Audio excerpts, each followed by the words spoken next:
Really enjoyed the day so far, especially the last couple of talks, which will certainly, they provide a good introduction to what I'm going to talk about today. I'm going to focus a little bit more on the mental health impacts of living with MS. In particular, talk about a study which we did recently looking at experiences of MS disclosure, stigma, and symptom concealment.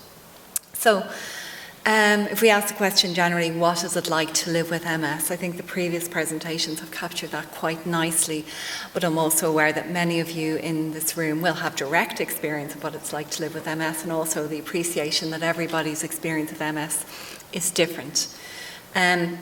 I want to just start on this topic by highlighting some research conducted by MS Ireland in the last couple of years, the My MS, My Needs survey, and I was lucky enough to be involved with some of the analysis of this data. So this survey, I think, is a good starting point because it's aimed to explore the background, needs and experiences of people with MS living in Ireland.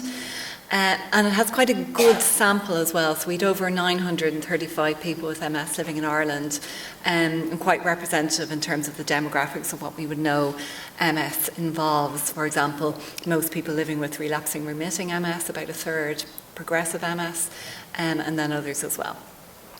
So just to highlight a couple of key findings from this particular research, the first one I think is notable is that regardless really of the level of disability, almost all people with MS reported at least some impact of MS on their lives. So even people who maybe were newly diagnosed, who didn't necessarily have a number of symptoms of MS, but they did experience impact. Now obviously the extent of that impact, as expected, increased for say people with more progressive forms of MS.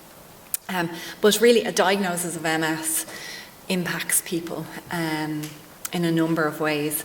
Another thing just to flag from the My MS, My Needs survey, one of the nicest questions I think was just an open-ended question asking people what are the biggest challenges of living with MS, and this was an open text question, and I think it resonates again, especially with what Phoenix was talking about earlier, because unsurprisingly most people talk about the symptom impacts of MS, and the highest ranked again, as we would expect, is fatigue, including cognitive fatigue. A number of people mentioned that as well.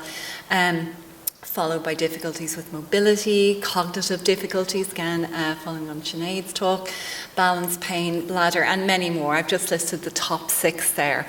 People reported a range of symptom impacts. So that is what we would understand and expect. However, it is notable that a lot of other people separate to this mentioned a range of psychosocial impacts as well. So a number of people mentioned difficulties with their mental health. Some explicitly mentioned things like feelings of depression and anxiety. A number of people also mentioned fears and worries over the future, because a lot of MS, a key characteristic is the uncertainty. Any of us living with MS, it's very hard to plan, to think about the future. And also then stigma was mentioned, and I'll talk briefly about some of our own research in this area in a moment. And then finally, social isolation, because we know that many people with MS, for whatever reason, may have to experience social isolation and feelings of loneliness. And I know that this is something that Joan and MS Ireland are working on in terms of the development of peer support for people with MS. Of course, just as well to flag, a number of other people mentioned more practical impacts, like having access to equipment and housing, access to healthcare, and then socioeconomic impacts, because we know a large number or larger proportion of people with MS would be unemployed compared to the general population. So that just gives you some insight, and as I said, I think it's a nice place to start because it is quite a large representative sample of people with MS living in Ireland. The final thing, though, just to flag from the My MS, My Needs survey, I know there's a lot going on this particular slide, but we asked participants a number of questions about their access to various services. And the key thing to focus on is the red bar here, people that needed to access particular services but could not for whatever reason. And the thing that maybe is surprising to some of you here is that actually the highest reported need was the need for psychological support. So almost a third of the sample had an unmet need for some form of psychological support, access to maybe a psychologist, it could be a neuropsychologist, clinical psychologist, psychotherapist, counsellor, or other. So I think this is resounding evidence that people with MS do have impacts on mental health and need that support. And again, it is wonderful to see the work that is going on by, say, Sinead and Fiona to tackle some of those issues. But certainly more is needed to be done in the Irish context. And of course, this reflects what we know. I'm not going to repeat what others have said, but people with MS are at risk of lower psychological well-being. And this can occur at all stages of the trajectory. A lot of literature looking at depression and anxiety in particular, and I know Austin is going to talk about some research in relation to anxiety in a bit more detail later on.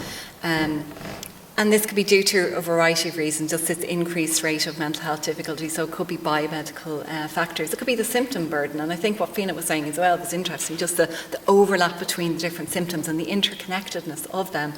And then, of course, a range of different psychological and social factors. And in our research, we're very much interested in focusing on those factors because they are modifiable, they're more amenable to intervention. And this would reflect, of course, what the well-known, the biopsychosocial model. I won't go over that, but that's just to highlight that there's a range of different factors we know impact mental health in an interconnected way. So moving on to stigma. Now, we published a recent study in this area looking at the experience of stigma and concealment in MS.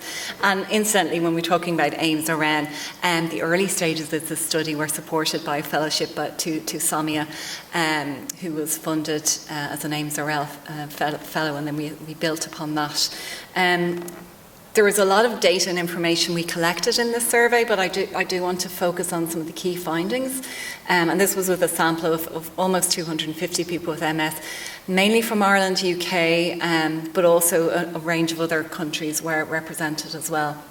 So one thing is that both experienced and anticipated stigma were common with MS. So experiences of stigma, for example, being disregarded or being ignored, or anticipated stigma as well was common. So people worrying that they may experience stigma, and this was, as we'll see, it was quite strongly linked to MS disclosure as well. We also, in our analysis, found that there are a range of factors that independently predict the rate of stigma, and in order of the magnitude, it was predicted by feelings of loneliness, again, probably unsurprising, but also self-efficacy, which we know plays a key role in a number of psychosocial outcomes in MS. People that had poorer self-rated health and also with progressive MS were more likely to experience stigma, as well as people, female people, and those that had difficulty making ends meet. So these were all independent predictors of stigma. So we know there's some people that are more at risk than others. But another thing we focused on is the issue of concealment.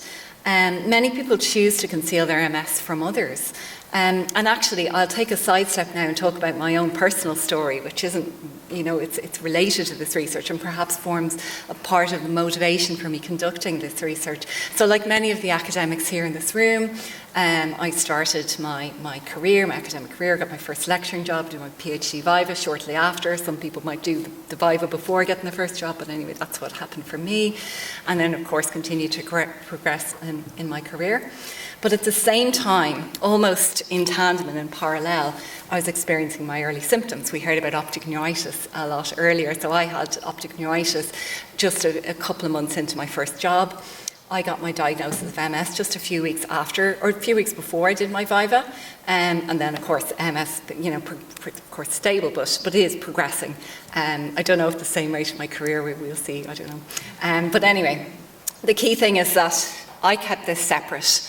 I concealed this. Obviously a few close family members and friends knew, but in terms of my professional life, it was not something that I broadcast at all. Now, obviously things have changed because here I am chairing a conference in MS and I'm talking about it, so it's different for me, but I'm very much aware that many people with MS may want to keep their lives separate. Some people don't have that choice. Some people have to, may be forced to be open about their MS, but many people just choose to keep that under wraps for whatever reason.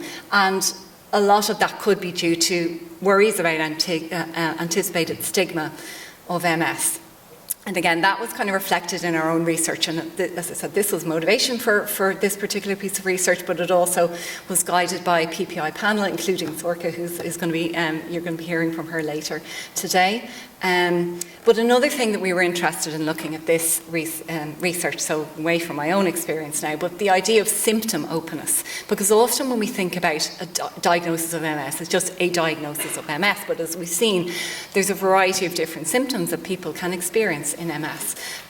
So we were interested in seeing how open people are about the various symptoms, because it's likely that they aren't always open about these. And this may be experienced by a number of different factors, but including previous experiences of MS or symptom disclosure. Now, I presented these findings previously, and again, there's a lot going on in this particular graph, but just to highlight that the ends here are the number of people experiencing the symptoms in our particular sample. And you can see there's a range of symptoms of MS we asked about. Very few people were always open about the symptoms that they were experiencing. So most people, chose to conceal the symptoms of their MS. And I will just focus here on the mental health, because we're talking about mental health today.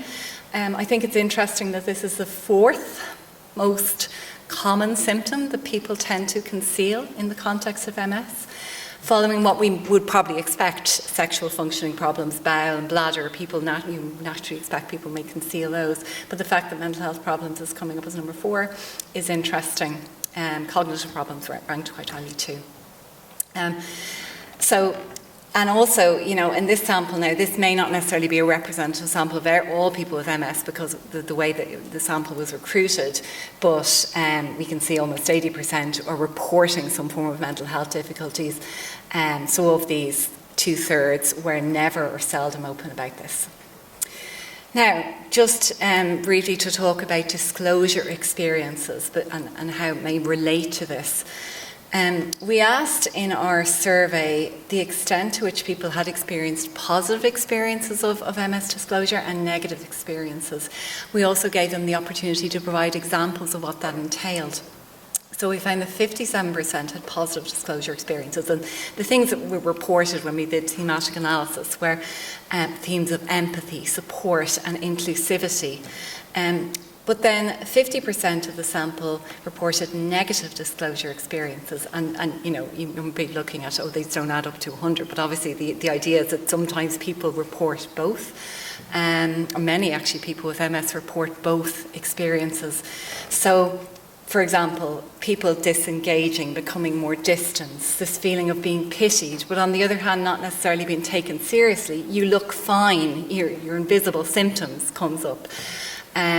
And then concerningly, cases of work-based discrimination as well. We also found that most people had changed their approach to MS disclosure since diagnosis, which was interesting too. Some were more open, like me, due to greater acceptance, maybe an awareness. I'm more comfortable now knowing I've had it for a while. I can describe it well. At the beginning, everything was so uncertain. I didn't want people to feel sorry for me. That's a quote from one of our participants. On the other hand, some were less open, and again, as expected, this was often due to stigma or maybe negative experiences. So, we had many quotes like this. I felt like my closest friends treated me differently, so I decided to keep it to myself.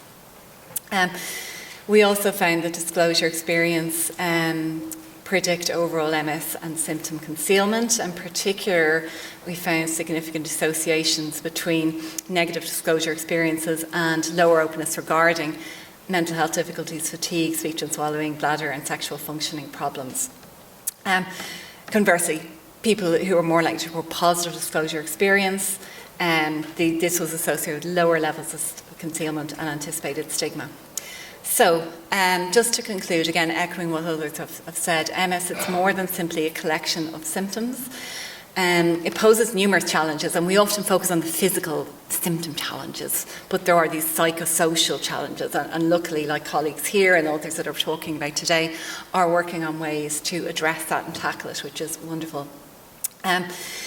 we can see that anticipated stigma and disclosure experiences have implications for support seeking, and even though you'd like to think there's greater acceptance of MS today, people are still experiencing the stigma. And clearly we can see, especially from the My survey, that more is needed to address the mental health of people with MS living in Ireland. So thank you very much to everyone. That's me.